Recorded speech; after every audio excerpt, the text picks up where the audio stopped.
Abayizi bwe babeera nga bali ku masomero bafaayo nnyo ku ebyo bye basoma, oluusi ne kibaleetera okwerabira okutendereza omutonzi, oluusi ekiviirako abamu obutayita bulungi ebyo bye bibeera bibasomeseddwa.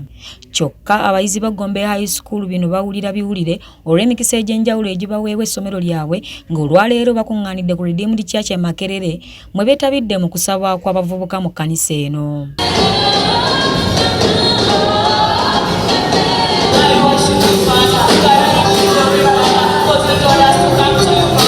Bano bagamba nti omuyizi yenna okwettanira mu mirimu gy'eddiini kiyambako nnyo okuyita ebibasomesebwa obulungi. Tewali kifo woyinza kufunira mirembe okusinga mu Katonda. Era nga nkubiriza abaana bonna abali eyo twongere okwagala Mukama. Bano basinzidde wano ne bakubiriza abayizi bannaabwe bulijjo okweyuna enkuŋŋaana za Mukama olwo kibayambeko mu butabeera bakyetwala. N'abaana bonna abali eyo bambi mwenyigire nnyo mu bintu bya Mukama kubanga kyokoledde Mukama tekiggwaawo naye bino ebirala bye mukola byonna bijja kuggwaawo.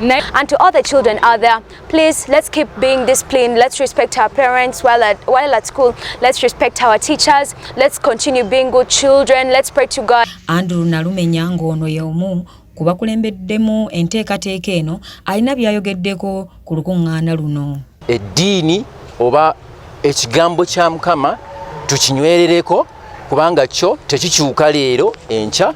Mwekubire ku Delta TV mwebale. Sadati Rubega, Delta TV, Amasukulumu.